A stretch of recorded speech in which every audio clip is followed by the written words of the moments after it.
जी अस्सलाम वालेकुम स्टूडेंट्स। आज हम स्टार्ट करने जा रहे हैं जी एमबीबीएस के लेक्चर फर्स्ट ईयर, और उनमें जो है मैं बेसिक एनाटॉमी को आज डिस्कस करेंगे। बेसिक एनाटॉमी में भी जो टॉपिक है इंट्रोडक्शन टू द जॉइंट्स। तो आप लोगों का कोई अगर क्वेश्चन हो तो आप कमेंट सेक्शन में मुझसे पूछ सकते हैं, और मैं कोशिश करूंगा कि जो जितनी भी इसकी बेसिक चीज़ें हैं मैं उसको यहाँ पर क्लियर करूँ। लेकिन फिर भी कोई अगर आप लोगों का क्वेश्चन हो तो आप जो है मुझसे कमेंट सेक्शन में पूछ सकते हैं। तो चलते हैं जॉइंट्स की तरफ। सबसे पहले जॉइंट्स की डेफिनेशन को देखते हैं कि जॉइंट्स हैं क्या। तो ए point where two or more bones are meet is called joints. मतलब वो वाला पॉइंट जहाँ पर दो या दो से ज़्यादा जो बोन्स हैं वो मिलती हैं, उस पॉइंट को हम नाम देते हैं जॉइंट का। अब वो जो पॉइंट है जिसे हम जॉइंट का नाम दे रहे हैं, इसका एक दूसरी टर्म भी यूज़ करते हैं आर्टिकुलेशन। तो वहाँ पर ये ज़रूरी नहीं है कि वहाँ पर जो बोन्स मिल रही हैं वो मूवेबल हों। वो मूवेबल भी हो सकती हैं, इमूवेबल भी हो सकती हैं। उसके बाद साइंस की वो ब्रांच जिसमें हम जॉइंट्स के स्ट्रक्चर को पढ़ते हैं, फंक्शंस को पढ़ते हैं और डिसफंक्शन को स्टडी करते हैं, उसमें को हम नाम देते हैं आर्थ्रोलॉजी का। आर्थ्रोलॉजी में हमने जॉइंट्स के स्ट्रक्चर को पढ़ना है, फंक्शन को पढ़ना है और डिसफंक्शन को पढ़ना है। और उसके बाद हम जॉइंट्स के चलते हैं क्लासिफिकेशन की तरफ। तो सबसे पहले हम इसकी देखेंगे classification on the basis of structure. ठीक, स्ट्रक्चर फीचर इसके बेस पे हम इसको क्लासिफाइड करते हैं। तो हमें पता चलता है there are 3 types of joints. Number 1 fibrous joints, number 2 cartilaginous joints, number 3 synovial joints. Fibrous joints के लिए एक और टर्म यूज करते हैं सिनआर्थ्रोसिस, ये भी आप साथ याद रखेंगे। इसी तरह कार्टिलेजिनियस जॉइंट्स के लिए हम टर्म यूज करते हैं एम्फीआर्थ्रोसिस, और साइनोवियल जॉइंट्स के लिए याद रखते हैं डाईआर्थ्रोसिस। तो मैं चाहता हूं कि आप लोग इसको साथ साथ ही जो है रिमेंबर करें, इंशाल्लाह कोई कंफ्यूजन नहीं बनेगी। Fibrous joints, cartilaginous joints and synovial joints. Fibrous joints synarthrosis, cartilaginous joints amphiarthrosis और साइनोवियल जॉइंट्स डाईआर्थ्रोसिस। अब एक एक करके हम इनको जो है डिटेल के साथ स्टडी करते हैं। सबसे पहले फिब्रस जॉइंट्स। कौन से जॉइंट्स होते हैं जिनको हम फिब्रस जॉइंट्स कहते हैं? वो वाले जॉइंट्स जहां पर बोन्स जुड़ी हों, किसके जरिए? कोलेजन फाइबर्स के जरिए जुड़ी हों। और किस तरह जुड़ी हो? Bones are bound by collagen fibres that emerge from the matrix of one bone, cross the space between them and penetrate into the matrix of other. फर्ज करें ये टू बोन्स हैं, ये जहां पर मिल रही हों, इनको कौन मिला रहा हो? कोलेजन फाइबर मिला रहा हो। और किस तरह कि ये इसका जो मैट्रिक्स होगा, जो फाइबर के एक सिर होगा, एक बोन के एक मैट्रिक्स में पेनिट्रेट किया होगा, और उसके दरमियान जो खाली जगह है उसको क्रॉस करके दूसरे के साथ जो है उसने उसके मैट्रिक्स के अंदर पेनिट्रेट किया होगा, और दो बोन्स को वहां पर ये जोड़ होगा, उसको हम नाम देते हैं फिब्रस जॉइंट्स का। ये इसकी डेफिनेशन है फिब्रस जॉइंट्स की। उसके बाद देखते हैं कि कितनी किस्म के फिब्रस जॉइंट्स पाए जाते हैं। तो 3 किस्म के फिब्रस जॉइंट्स पाए जाते हैं। नंबर 1 सुचर्स, नंबर 2 गम्फोसिस और number 3 syndesmosis. Sutures, gomphosis and syndesmosis. इनमें से जो सुचर्स और गम्फोसिस हैं ये शॉर्ट फाइबर से मिलकर बने होते हैं। सुचर्स और गम्फोसिस, इनके अंदर शॉर्ट फाइबर्स मौजूद होते हैं, कोलेजन फाइबर्स मौजूद होते हैं। जबकि जो सैंडेस्मोसिस हैं इनके अंदर लॉन्ग फाइबर्स मौजूद होते हैं। और दूसरी बात जो इनके बारे में आपने याद रखनी है सुचर्स और गम्फोसिस के बारे में, एक तो ये शॉर्ट फाइबर से मिलकर बने हैं, दूसरी बात कि ये लिटिल मूवमेंट को अलाउ करते हैं या फिर इनके अंदर मूवमेंट नहीं होती। बात की समझ आई? उसके बाद है सैंडेस्मोसिस, ये फरी मूवमेंट जो है अलाउ करते हैं, जहां ये जो सैंडेस्मोसिस यहाँ पर फरी मूवमेंट्स हो सकती है बोन की। तो ये 2 बातें आपने याद रखनी है, शॉर्ट फाइबर्स के बारे में और लॉन्ग फाइबर्स के बारे में, और कितनी मूवमेंट ये अलाउ करते हैं। तो सबसे पहले देखते हैं सुचर्स को। कौन से जॉइंट्स हैं जिनको हम सुचर का नाम देते हैं? तो ये जो हमारे स्कल के अंदर मौजूद हैं बोन, वो बोन जहां पर मिल रही होती है हमारी स्कल की बोन, उनको हम नाम देते हैं सुचर्स का। बात की समझ आई? सुचर हमारे स्कल की बोन जो है, जैसे कि हमारी प्राइटल बोन है, टेम्पोरल बोन है, फ्रंटल बोन है, ये एक दूसरे के साथ जिस तरह मिली होती है, वो वाले पॉइंट जहाँ मिली होते हैं उन जॉइंट्स को हम नाम देते हैं सुचर्स का। और ये जो है ये मूवेबल भी हो सकते हैं, या फिर स्लाइटली मूवेबल हो सकते हैं, या फिर इमूवेबल होते हैं। ये मूवमेंट नहीं शो करते, बहुत कुछ करते हैं तो वो बहुत स्लाइटली मूवमेंट शो करते हैं। उसके बाद ये जो सुचर हैं ये 3 तरह के हो सकते हैं, ये वाले joints. Number 1 serrate suture, number 2 lap suture, number 3 plane suture. अब देखते हैं सबसे पहले कि सैरेट सुचर कौन से हैं। याद रखें वो वाले जॉइंट्स जहां पर 2 बोन्स जो हैं वो वेवी लाइन के जरिए जुड़ी हों। कैसे? मैं यहाँ पर शो करता हूँ।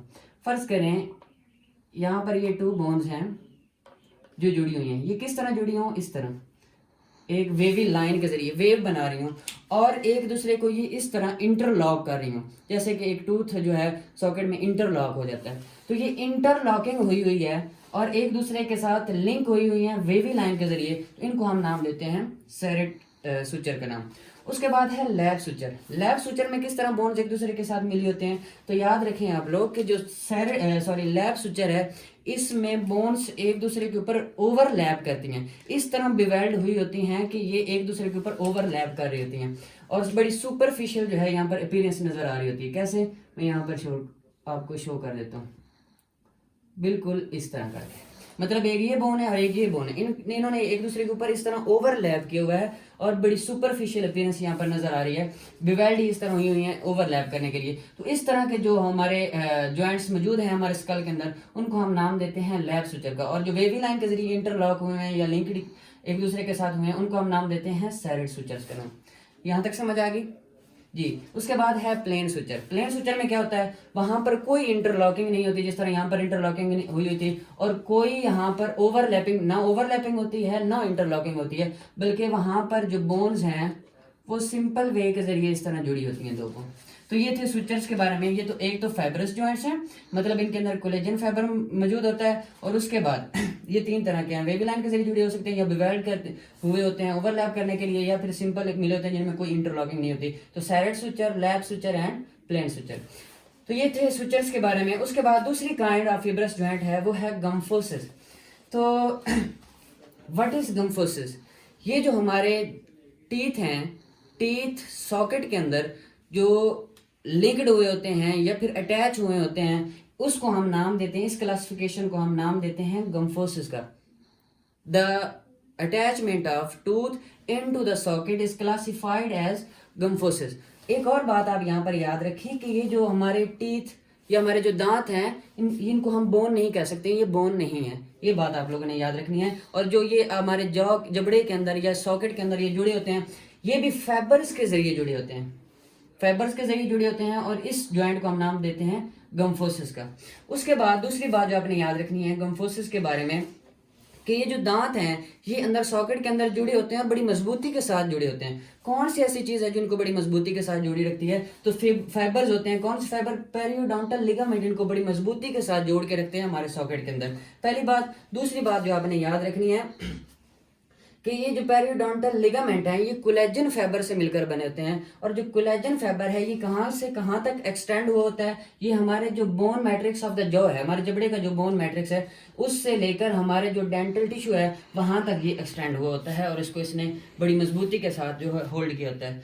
उसके बाद ये जो लिगामेंट मौजूद है पेरियोडोंटल लिगामेंट, इसका काम क्या है? ये हमारे टूथ को लिटिल मूवमेंट करवाता है, मूवमेंट में जो है मदद देता है। जब हम खाना खा रहे होते हैं तो च्यूइंग के दरमियान जो स्ट्रेस पैदा हो रहा है वो लिगामेंट ही करवा रहे होते हैं, तो वहां पर ये जो लिगामेंट है पेरियोडोंटल लिगामेंट वो हेल्प कर रहे होते हैं। आखिरी बात जो आपने गम्फोसिस के बारे में याद रखनी है वो आपने याद रखनी है कि जो इसके साथ नर्व एंड एसोसिएटेड जो इसके साथ नर्व एंडिंग्स यहाँ पर मौजूद होती है, नर्व्स मौजूद होती हैं जो कि स्टिमुलस क्रिएट करती हैं। तक हमने देखा कि जो इसके अंदर नर्व एंडिंग्स मौजूद होती हैं, इसके एसोसिएटेड नर्व्स एंडिंग होती हैं, वो स्टिमुलस क्रिएट करती हैं। जैसे कि हम कोई चीज़ खाते हैं, कोई फूड वगैरह, कोई पार्टिकल, तो जब हम उसको च्यू कर रहे होते हैं तो स्टिमुलस पहुंच, अगर कोई हम हार्ड चीज़ को अपने दांतों के अंदर चला जाए तो वहाँ से हमें पता चल जाता है, खाते वक्त स्टिमुलस मिलता है कि ये चीज़ हार्ड है। उसके बाद अगर कोई फूड का पार्टिकल दो दांतों के दरमियान चला जाता है, फिर भी ये जो नर्व्स हैं स्टिमुलस क्रिएट करती हैं, और जो है एक सेंस पैदा होती है कि कोई चीज़ है जो है टूथ के अंदर स्टक हो गई है। तो ये था कुछ गम्फोसिस के बारे में। उसके बाद है सेंडेस्मोसिस। मैंने ये साथ पहले बताया था, मैं अगेन रिमेन करवा रहा हूँ कि सुचर्स और जो गम्फोसिस हैं ये ऐसे फिब्रस जॉइंट्स हैं जो शॉर्ट फाइबर से मिलकर बने होते हैं, और ये या तो मूवमेंट शो नहीं करते या फिर बहुत लिटिल मूवमेंट जो है अलाउ करते हैं। उसके बाद सेंडेस्मोसिस के बारे में मैंने बताया था कि ये लॉन्ग फाइबर से मिलकर बने होते हैं, और जो है ये फ्री मूवमेंट्स जो हैं इसके अंदर हो सकती है, बोन्स फ्री मूव कर सकती हैं, मूवेबल जॉइंट्स होते हैं। अब सेंडेस्मोसिस को देखते हैं कि ये सेंडेस्मोसिस कहाँ पे हम फाइंड कर सकते हैं हमारे बॉडी के अंदर। तो इसकी एक एग्जांपल देता हूँ कि ये जैसा कि हमारे रेडियस और अल्ना यहाँ पर मौजूद हैं, रेडियस और अल्ना की जो बोन है, इनकी जो शाफ्ट है, शाफ्ट के दरमियान कार्टिलेज की बनी हुई एक मेम्ब्रेन होती है जिसे हम इंटर ऑसियस मेम्ब्रेन कहते हैं। और ये वाला जॉइंट जो रेडियस और अल्ना को साइड बाय साइड शाफ्ट के जरिए जोड़ा है, उसे हम नाम देते हैं सेंडेस्मोसिस का। और ये लॉन्ग जो है लॉन्ग फाइबर जिसके अंदर मौजूद होते हैं, कोलेजन फाइबर्स मौजूद होते हैं, और ये इसको आसानी के साथ मूवमेंट जो है काफ़ी मूवमेंट जो है फ्रीली मूवमेंट्स इसको अलाउ करते हैं। तो ये इंटर ऑसियस मेम्ब्रेन होती है रेडियस और अल्ना के दरमियान, उसकी शाफ्ट के दरमियान, ये भी आपने याद रखना है। बोन का जो मिडल वाला पार्ट होता है उसे हम शाफ्ट कहते हैं। उसके बाद जो लेस मोबाइल मतलब कम हरकत करने वाली सेंडेस्मोसिस है, वो है distal ends of tibia and fibula. Tibia और फेब्यूला का जो डिस्टल एंड है, मतलब जो टर्सल वाली साइड पे जो उसके एंड है, वहां पर फाइबर जो उनको एंड से साइड बाय साइड जोड़े होते हैं, वो सबसे कम मोबाइल होता है, मतलब वो बहुत कम हरकत करते हैं और वो लेस मोबाइल सेंडेस्मोसिस है। तो ये आपने याद रखने हैं। इसकी दो एग्जांपल जो हैं अभी याद रख लें, मजीद आगे जाके हैं, मजीद डिटेल देखेंगे, सिर्फ इंट्रोडक्शन है। तो फिब्रस जॉइंट्स में जो हमने चीज़ें देखी वो सुचर्स को हमने डिटेल्स के साथ डिस्कस किया, गम्फोसिस और फिर सेंडेस्मोसिस। उसके बाद जो दूसरी क्लासिफिकेशन में हमने देखा था कार्टिलेजिनियस जॉइंट्स, और इसका हमने एक और इसके लिए टर्म यूज़ की थी एम्फीआर्थ्रोसिस। अब इसमें क्या है, कार्टिलेजिनियस जॉइंट्स वो जॉइंट्स होते हैं जहां पर दो या दो से ज़्यादा जो बोन है वो किसी कार्टिलेज के साथ लिंक हो, कार्टिलेज लिंक कर रहा हो दो बोन्स को, तो उन वहां पर जो जॉइंट बनते हैं उन्हें हम कहते हैं कार्टिलेजिनियस जॉइंट्स। तो इनकी टाइप्स आगे देखते हैं। There are two types of cartilaginous joints, synchondrosis and symphysis. Synchondrosis को हम कहते हैं प्राइमरी कार्टिलेज जॉइंट्स, जबकि सिम्फिसिस को हम सेकेंडरी कार्टिलेजिनियस जॉइंट्स भी कहते हैं। तो इन दोनों को पहले देखते हैं। सबसे पहले है सेनकॉन्ड्रोसिस, जिसको हम जो है प्राइमरी कार्टिलेजिनियस जॉइंट्स भी कहते हैं। इनके अंदर क्या होता है, ये भी यहाँ पर भी बोन जो है कार्टिलेज के जरिए जुड़ी होती हैं, जबकि यहाँ पर भी बोन जो है वो कार्टिलेज के जरिए जुड़ी होती हैं। फर्क इन दोनों में देखना है कि फर्क कहाँ पे आ रहा है। तो सेनकॉन्ड्रोसिस में प्राइमरी कार्टिलेजिनियस जॉइंट्स में जो बोन्स हैं वो बाउंड हुई होती हैं हायालिन कार्टिलेज के साथ। हायालिन कार्टिलेज जो है वो दो बोन्स को बाउंड कर होता है, जबकि सिम्फिसिस में मतलब जो सेकेंडरी कार्टिलेजिनियस जॉइंट्स हैं, वहां पर जो दो बोन हैं वो फिब्रो कार्टिलेज के जरिए एक दूसरे के साथ अटैच हुई होती हैं। तो सेनकॉन्ड्रोसिस में हायालिन कार्टिलेज दो बोन्स को टुगेदर करता है या फिर उनको जोड़ के रखता है, जबकि सिम्फिसिस में फिब्रो कार्टिलेज या फिर इसको हम सेकेंडरी कार्टिलेजिनियस जॉइंट्स भी कहते हैं, फिब्रो कार्टिलेज इनको इकट्ठा करके रखता है। अब इन दोनों की एग्जांपल देख लेते हैं। सेनकॉन्ड्रोसिस की सबसे पहली एग्जांपल है कि जो हमारी फर्स्ट रिब है, फर्स्ट रिब जो है ये स्टर्नम के साथ अटैच होती है, किसके जरिए, हायालिन कार्टिलेज के जरिए। उस हायालिन कार्टिलेज वो जो हायालिन कार्टिलेज है वो रिब और स्टर्नम को अटैच कर होता है, और ये एक सेनकॉन्ड्रोसिस है, सिनकॉन्ड्रोसिस, और ये कार्टिलेजिनियस जॉइंट है। मैंने पहले रिब की बात की, मैं बाकी रिब्स किसके जरिए अटैच होती हैं, तो आप लोग याद रखें कि अदर जितनी भी कोस्टल कार्टिलेज होते हैं वो स्टर्नम के साथ अटैच होते हैं with the help of synovial joint. तो ये बात आपने याद रखनी है। उसके बाद सिम्फिसिस में हमने देखा कि ये फिब्रो कार्टिलेज के जरिए दो बोन्स जो हैं वो लिंक्ड हुई होती हैं। उसके बाद इसकी एग्जाम्पल देख लेते हैं। पहले एग्जाम्पल है प्यूबिक सिम्फिसिस। हमारी जो प्यूबिक बोन्स हैं, लेफ्ट वाली प्यूबिक बोन और राइट वाली प्यूबिक बोन, वो एक कार्टिलेज की बनी हुई इंटर प्यूबिक डिस्क के जरिए कनेक्ट होते हैं। वो जो कार्टिलेज की बनी हुई इंटर प्यूबिक डिस्क है ये एक फिब्रस कार्टिलेज की बनी होती है, और ये जो जॉइंट यहाँ पर बन रहा है इस जॉइंट को हम नाम देते हैं सिम्फिसिस, और ये वाला जॉइंट सेकेंडरी कार्टिलेजिनियस जॉइंट भी कहलाता है। उसके बाद सेकंड एग्जांपल एक जो है इसकी आप लोग याद रख लें कि ये जो हमारा वर्टिब्रल कॉलम में वर्टिब्रा की एक बॉडी दूसरी बॉडी के साथ अटैच हुई होती है, ये भी फिब्रो कार्टिलेज के जरिए एक दूसरे के साथ अटैच होते हैं, और वहां पर जो डिस्क है उसको हम नाम देते हैं इंटरवर्टिब्रल डिस्क। ये जो इंटरवर्टिब्रल डिस्क है ये एक फिब्रो कार्टिलेज है जो एक वर्टिब्रा बॉडी को दूसरी वर्टिब्रा बॉडी के साथ अटैच करता है। तो ये वाला भी जॉइंट सिम्फिसिस कहलाता है। तो ये कुछ था सेनकॉन्ड्रोसिस के बारे में, सिम्फिसिस के बारे में, जहां पर बोन्स जो हैं कार्टिलेज के साथ लिंक्ड हुई होती हैं, और ये वाले जो जॉइंट्स हैं हम इनको नाम देते हैं कार्टिलेजिनियस जॉइंट्स, या फिर दूसरी टर्म यूज करते हैं एम्फीआर्थ्रोसिस। एट द लास्ट हमने जबकि स्ट्रक्चर की बेस पे हमने इसको क्लासिफाइड किया था, तो हमने देखा कि थर्ड नंबर पे आते हैं साइनोवियल जॉइंट्स। साइनोवियल जॉइंट्स का जरा नाम याद करवाएं, कौन सा था हमने दूसरी टर्म यूज की थी? जी बिल्कुल, डाईआर्थ्रोसिस। इंटेलिजेंट स्टूडेंट हैं आप। डाईआर्थरासिस हम साइनोवियल जॉइंट्स के लिए यूज करते हैं। कौन से साइनोवियल जॉइंट्स को देख लेते हैं, कौन से होते हैं साइनोवियल जॉइंट्स। साइनोवियल जॉइंट्स वो होते हैं जो बोन्स को फ्री मूवमेंट करवाने के लिए परमिशन देते हैं, मतलब वहां पर जो बोन्स हैं वो फ्री मूव कर सकते हैं, permit a great degree of free movement. जैसा कि ये मेरा हैंड जो है यहाँ पर ये ह्यूमरस जो है ये यहाँ पर अटैच है स्कैपुला की ग्लूइनॉइड कैविटी के साथ। तो ये वाला जॉइंट जो है इसे हम बॉल एंड सॉकेट जॉइंट भी कहते हैं, ये एक साइनोवियल जॉइंट है। इसी तरह ये जो एल्बो जॉइंट है ये भी एक साइनोवियल जॉइंट है। तो यहाँ पर फ्री मूवमेंट्स कर सकते हैं ये दोनों बोन, तो permit a great degree of free movements. अब इसके बाद जरा साइनोवियल जॉइंट्स के कुछ फीचर्स देख लेते हैं। साइनोवियल जॉइंट्स जो है ये पूरा जॉइंट के अंदर कौन कौन सी स्ट्रक्चर्स मौजूद होते हैं। सबसे पहले यहाँ पर होती है जॉइंट कैविटी, उसके बाद यहाँ पर मौजूद होता है हाइलिन कार्टिलेज, उसके बाद है साइनोवियल मेम्ब्रेन, और एंड पे है आर्टिक्यूलर कैप्सूल या फिर इसे फिब्रस कैप्सूल भी कहते हैं, और ये एक टिश्यू होता है। जरा इनकी डिटेल देखते हैं कि ये क्या चीजें हैं। सबसे पहले हम देखते हैं हाइलिन कार्टिलेज, इसका दूसरा नाम भी है आर्टिक्यूलर कार्टिलेज। ये कहाँ पे मौजूद होता है, यहाँ पर ये मैंने दो बोन्स बनाए हैं, एक ये बोन है और एक ये बोन है। ये जो बोन्स की एंडिंग सरफेस है, ये यहाँ पे जहाँ पे ये खत्म हो रही है, ये जो सरफेस है ये सरफेस कार्टिलेज की बनी होती है। दोनों सरफेस जिसको मैंने ग्रीन कलर से शो किया है यहाँ पर, ये जो सरफेस है ये सरफेस बनी होती है कार्टिलेज की, और इस कार्टिलेज को ही हम नाम देते हैं हाइलिन कार्टिलेज। हाइलिन कार्टिलेज की बनी होती है, और इसका हम आर्टिकुलर कार्टिलेज भी कहते हैं। ये कितनी थिक होती है, ये 2 to 3 मिलीमीटर थिक होती है। तो ये जो है बोन की एंडिंग सरफेस जहाँ पे बोन ने मीट करना होता है वो जो है बनी होती है हाइलिन कार्टिलेज की। उसके बाद जो दूसरी चीज है जॉइंट कैविटी। तो इन दो बोन्स के दरमियान एक खाली जगह मौजूद है, एक कैविटी मौजूद है, उस कैविटी को हम नाम देते हैं जॉइंट कैविटी। जहाँ पे जॉइंट बनना है उनके दरमियान जो खाली जगह है, मतलब कार्टिलेज के दरमियान जो खाली जगह मौजूद है, इसको हम नाम देते हैं जॉइंट कैविटी का। उसके बाद है साइनोवियल फ्लूइड। तो इस कैविटी के अंदर जो फ्लूइड मौजूद होता है, वो फ्लूइड क्या करता है, वो फ्रिक्शन को कम करता है, जिसकी वजह से इनके दरमियान और भी इसके बहुत सारे फंक्शन है, हम आगे जाके देखते हैं। लेकिन ये जो फ्लूइड है इसको हम नाम देते हैं साइनोवियल फ्लूइड का। ये कहाँ से आता है, इसकी यहाँ पर एक, ये जिस तरह मैंने रेड कलर में यहाँ पर एक मेम्ब्रेन बनाई है, इसको हम कहते हैं साइनोवियल मेम्ब्रेन। ये साइनोवियल मेम्ब्रेन का काम होता है इस फ्लूइड को खारिज करना, साइनोवियल फ्लूइड को खारिज करना।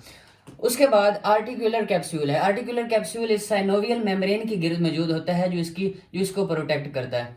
अब जरा कुछ और बातें मैं साइनोवियल मेम्ब्रेन के बारे में और साइनोवियल फ्लूइड के बारे में यहाँ पर बताना चाहता हूँ। सबसे पहले देखते हैं साइनोवियल मेम्ब्रेन। साइनोवियल मेम्ब्रेन जो है ये फिब्रोब्लास्ट लाइक सेल्स होते हैं, और दूसरे नंबर पे इनके अंदर जो ज्यादातर होते हैं वो मैक्रोफेजेस होते हैं। मैक्रोफेजेस का काम क्या होता है, ये डेब्रिस को रिमूव करते हैं जॉइंट कैविटी के अंदर। यहाँ पर अगर कोई डेब्रिस वगैरह बन गया है तो उसको कौन रिमूव करेगा, उसको साइनोवियल मेम्ब्रेन रिमूव करेगी। साइनोवियल मेम्ब्रेन के अंदर कौन सी चीज मौजूद है जी, इसके अंदर मौजूद होते हैं मैक्रोफेजेस जो डेब्रिस को रिमूव करते हैं। उसके बाद साइनोवियल फ्लूइड। साइनोवियल फ्लूइड जो है मोस्टली जो है एल्ब्यूमिन से मिलकर बना होता है, या फिर एल्ब्यूमिन और हाइलोरोनिक एसिड से मिलकर बना होता है। इनका काम क्या होता है, ये होता किस तरह का, ये बिल्कुल सिमिलर होता है जिस तरह एग का व्हाइट पोर्शन होता है, बिल्कुल उसकी तरह सिमिलर होता है। इसका काम क्या, फंक्शन क्या है, ये विस्कस करता है, स्लिपरी टेक्सचर प्रोवाइड करता है जॉइंट्स को। उसके बाद क्या प्रोवाइड करता है, ये जो कार्टिलेज मौजूद है, हाइलिन कार्टिलेज मौजूद है यहाँ बोन्स के एंडिंग पर, ये उनको न्यूट्रिशन प्रोवाइड करता है। और उसके बाद यहाँ इसके अंदर से कोई वेस्ट वगैरह बनता है तो उस वेस्ट को भी रिमूव करना साइनोवियल फ्लूइड का काम होता है। और ये बोन या इस जॉइंट को फ्रिक्शन फ्री बनाता है, और इसके अंदर कोई मतलब रगड़ वगैरह फ्रिक्शन नहीं पैदा होती, फ्रिक्शन फ्री कर देता है। ये काम होता है साइनोवियल फ्लूइड का।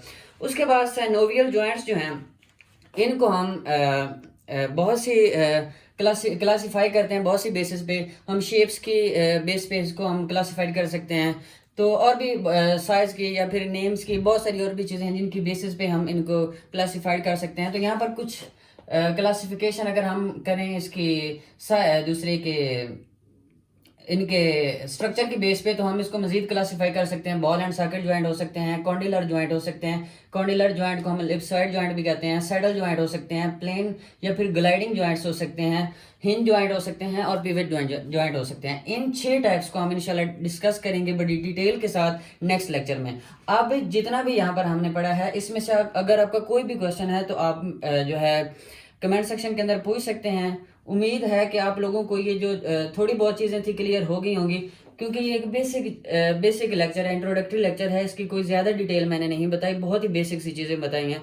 तो मज़ीद जो है नेक्स्ट लेक्चर में इसकी मज़ीद डिटेल करेंगे और इंशाल्लाह मिलते हैं नेक्स्ट लेक्चर में। तब तक के लिए अल्लाह हाफिज़।